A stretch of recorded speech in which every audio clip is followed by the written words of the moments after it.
Hello दोस्तों, very good morning. मैं आपका दोस्त अमित शर्मा। दोस्तों, आज की इस वीडियो में हम बात करेंगे वोल्टमीटर, अमीटर और R/V इंडिकेशन लैम्प के कनेक्शंस के बारे में। दोस्तों, अगर हम इंडस्ट्री में काम कर रहे हैं और हम इलेक्ट्रिकल डिपार्टमेंट में अगर काम कर रहे हैं या फिर मेंटेनेंस डिपार्टमेंट में हम काम कर रहे होते हैं, तो इलेक्ट्रिकल रूम में हमें मेन इनकमर के पास में कुछ इस तरह से पैनल देखने को मिलते हैं, जिनके ऊपर में R/V इंडिकेशंस, वोल्टमीटर और एम्पेयर मीटर कनेक्ट किए होते हैं। तो ये किस तरह से कनेक्ट किए जाते हैं, इनकी वायरिंग किस तरह से की जाती है, इसको हम डिटेल में समझेंगे। दोस्तों, ये जो R/V इंडिकेशन लैंप है, ये बेसिकली हमें ये इंडिकेशन देते हैं कि हमारे इनकमर के इनपुट टर्मिनल तक हमारी रॉ पावर पहुंच रही है या नहीं पहुंच रही है। अगर R/V फेज़ इंडिकेशन के लैंप ऑन है तो इससे हमें ये पता चलता है कि हमारा जो ब्रेकर है, ब्रेकर के इनपुट टर्मिनल तक सप्लाई प्रेजेंट है। वोल्टमीटर और अमीटर। तो दोस्तों, वोल्टमीटर जो है ये डिजिटल वोल्टमीटर है। पहले के टाइम में एनालॉग वोल्टमीटर यूज़ किए जाते थे, लेकिन अभी जो है वो डिजिटल टाइप वोल्टमीटर है। इनसे हमें ये पता चलता है कि ये जो R/V इंडिकेशन के लैंप हैं, जो हमें ये बता रहे हैं कि पावर सप्लाई आ रही है, ये हमें एनालॉग फॉर्म में बताता है कि ये जो पावर है वो कितने वोल्ट की है। 220 वोल्ट है, 230 वोल्ट है, 240 वोल्ट है। मतलब जो वोल्टेज की जो रीडिंग है वो एनालॉग फॉर्म में बताता है कि कितने वोल्टेज की जो सप्लाई है वो हमारे पैनल तक आ रही है। अमीटर। दोस्तों, अमीटर का काम होता है करंट को मेज़र करना। अमीटर एक ऐसा इक्विपमेंट डिवाइस होती है जो कि हमारे सिस्टम जब लोड पे होता है तो लोड पे चलने के बाद सिस्टम में करंट फ्लो करता है। तो इस करंट को हमारा जो अमीटर है वो मेज़र करता है, और इससे हमें ये पता चलता है कि हमारे पावर सिस्टम में कितना करंट फ्लो हो रहा है। तो अभी हम 1 बाय 1 इसकी इलेक्ट्रिकल ड्राइंग को रीड करके इनके कनेक्शन किस तरह से किए जाते हैं और हमें ये कैसे इंडिकेशंस आती हैं बिना ब्रेकर के ऑन हुए, हमें कैसे बताता है कि पावर प्रेजेंट है, तो इसके बारे में अब डिटेल में देखेंगे। दोस्तों, ये हमारा एक इनकमर है। इस इनकमर में अगर हम देखें तो यहाँ पे हमें पावर सिस्टम की वायरिंग देखने को मिल रही है। ये जो है ये ब्रेकर है, ये एक ACB ब्रेकर है, और जैसे ही ACB ब्रेकर ऑन होगा तो ये आउटगोइंग बस को चार्ज करेगा। अब इस पावर वायरिंग में अगर हम देखें तो यहाँ पर हमें पावर मॉनिटर, अमीटर, वोल्टमीटर देखने को मिल रहे हैं। तो आज की इस वीडियो में हम देखेंगे कि ये किस तरह से जो पावर मॉनिटर है, अमीटर है, वोल्टमीटर है और R/V इंडिकेशन के लैंप हैं वो किस तरह से कनेक्ट किए गए हैं। तो दोस्तों, सबसे पहले हम बॉटम साइड से देखें तो यहाँ पे एरो इंडिकेशन दी है और ये अपवर्ड साइड दिखा रहा है। इसका मतलब ये है कि पावर जो है वो इस साइड को फ्लो कर रही है। तो इस ब्रेकर में जो इनकमिंग सप्लाई है वो यहाँ से फ्लो हो रही है, बॉटम साइड से आ रही है। और ये जो हमारा ब्रेकर है, ये ब्रेकर का इनपुट टर्मिनल्स हैं और अपर साइड में आउटगोइंग टर्मिनल्स हैं। तो अगर हम इनपुट साइड में देखें तो यहाँ पर टैपिंग पॉइंट्स लिए गए हैं। एक यहाँ पे टैपिंग पॉइंट्स हैं, यहाँ पर हैं, और यहाँ पर CT कनेक्ट किए गए हैं। तो इस ब्रेकर के इनपुट टर्मिनल, मतलब इनपुट साइड में अगर देखें तो यहाँ पर जो MCB नंबर 1 to 4 दिखाया गया है, यहाँ पर 4 MCB हैं जो कि सिंगल पोल के हैं। उनके जो नाम दिया है वो 1 से 4 नाम दिया गया। तो यहाँ पे 4 टैपिंग उठाई गई जो कि MCB के इनपुट टर्मिनल पे कनेक्ट हुई, और MCB के आउटपुट से जो केबल हैं जिनके फेब्रुअरी नंबर है IE.11, IE31, IE51, IE71। तो IE11 जो है वो R फेज़ है, IE31 जो है बाई फेज़ है, और IE51 B फेज़ है, और IE71 न्यूट्रल की वायर है। तो यहाँ से जो आउटपुट वायर निकली, यहाँ पे अगर देखेंगे तो यहाँ पे भी टैपिंग बनाई गई। ये टैपिंग से एक जो पॉइंट है वो R फेज़ का जो इंडिकेशन लैंप है उस पर कनेक्ट हुआ, और नीचे यहाँ पे देखेंगे तो न्यूट्रल की टैपिंग दी गई। तो जैसे ही हम MCB नंबर को 1 को ऑन करेंगे तो ये R, अगर यहाँ पे सप्लाई प्रेजेंट है इनपुट टर्मिनल पर, तो ये R फेज़ का इंडिकेशन लैंप ऑन हो जाएगा। इसके बाद सेम IE31, मतलब अगर MCB नंबर 2 को ऑन करेंगे तो यहाँ से फेज़ सप्लाई आएगी, और यहाँ पे देखेंगे तो यहाँ भी टैपिंग पॉइंट दिया गया। तो ये जो बाई फेज़ है, यहाँ बाई फेज़ से एक लैंप ऑन किया गया, यहाँ लैंप पे सप्लाई दे दी, तो न्यूट्रल नीचे से आ रहा है। अगर यहाँ सप्लाई रहेगी तो ये वाई फेज़ का लैंप ऑन होगा। और इसी तरह से हमारा जो V फेज़ है, बी फेज़ के अब एमसीबी को ऑन करेंगे तो I51 फेरुल की जो केबल है इसमें फेज सप्लाई आएगी और यहाँ पे भी टैपिंग पॉइंट लिया गया और इस टैपिंग पॉइंट से ब्लू कलर का जो लैंप है उसको इंडिकेशन सप्लाई प्रोवाइड की गई। तो जैसे ही यहाँ सप्लाई मिलेगी तो ये लैंप भी हमारा ऑन हो जाएगा। तो यहाँ हम देख रहे हैं कि इन 4 एमसीबी को ऑन करने से अगर हमारे मेन इनपुट साइड में सप्लाई आ रही है तो ये हमारे इंडिकेशन लैंप ऑन हो गए। जबकि हम अगर ऊपर में यहाँ देखें तो यहाँ अभी हमारा ब्रेकर जो है वो ऑफ कंडीशन में है, फिर भी हमें इंडिकेशन सप्लाई मिल रही है। तो इंडिकेशन सप्लाई इसीलिए मिल रही है क्योंकि ये जो इंडिकेशन के लिए जो सप्लाई आ रही है वो ब्रेकर के इनपुट बस बार टर्मिनल से उठाई गई है। तो ये जो है ब्रेकर की इनपुट बस बार है जहाँ से हमने टैपिंग पॉइंट उठाया और उसके बीच में एमसीबी लगा दिए। और अगर ये एमसीबी ऑन है तो ये और पावर यहाँ पे प्रेजेंट है तो ये इंडिकेशन लैंप ऑन हो जाएंगे बिना ब्रेकर को ऑन किए हुए।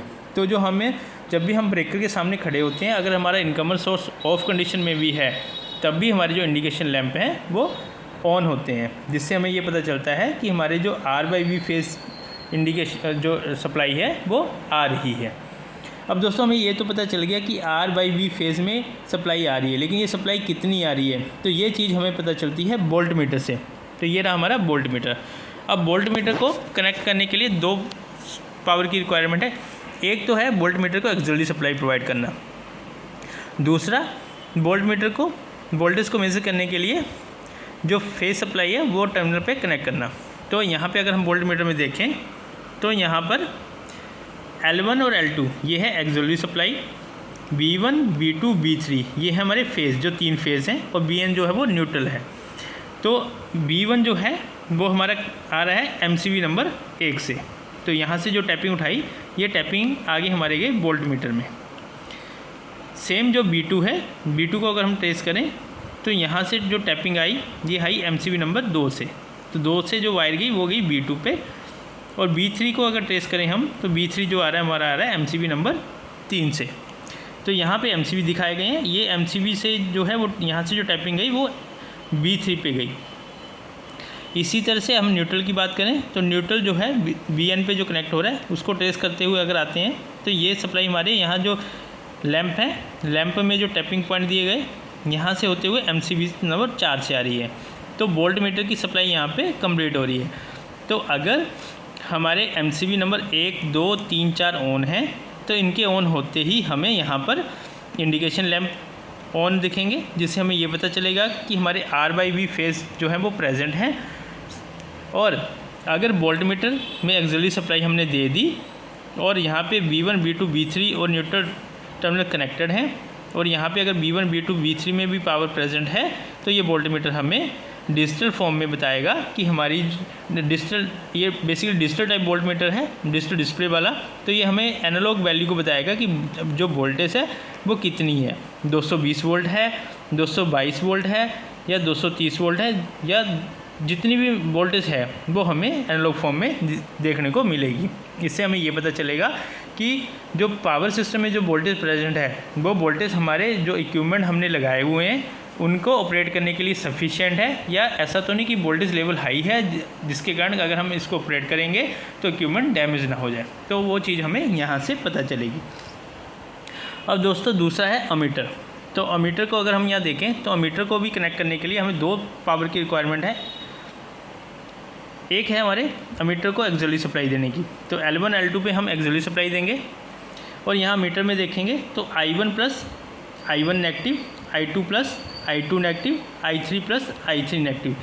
ये जो I1 है ये बेसिकली करंट को बता रहे हैं। तो अमीटर जो है वो करंट को मेज़र करता है। तो यहाँ पे हम CT की जो वायर्स हैं उनको कनेक्ट करेंगे। I1 प्लस I1 नेगेटिव एक CT है, I2 प्लस I2 नेगेटिव दूसरा CT है, I3 प्लस I3 नेगेटिव तीसरा CT है। तो ये तीनों जो CT हैं वो हमारे जो 3 फेज़ हैं उनमें कनेक्ट हुए हैं।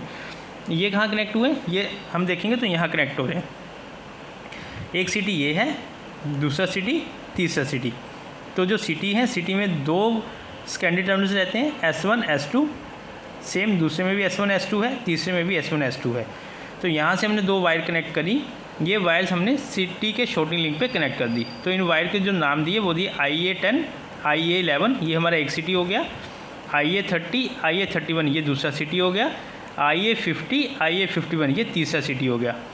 अब ये जो बीच में शॉर्टिंग लिंक दिए, यहाँ पे हम देखेंगे तो जो हमारे S2 है, फर्स्ट सिटी का, सेकंड सिटी का S2, थर्ड सिटी का S2, इनको आपस में शॉर्ट किया और यहीं पे हमने ग्राउंड कर दिया।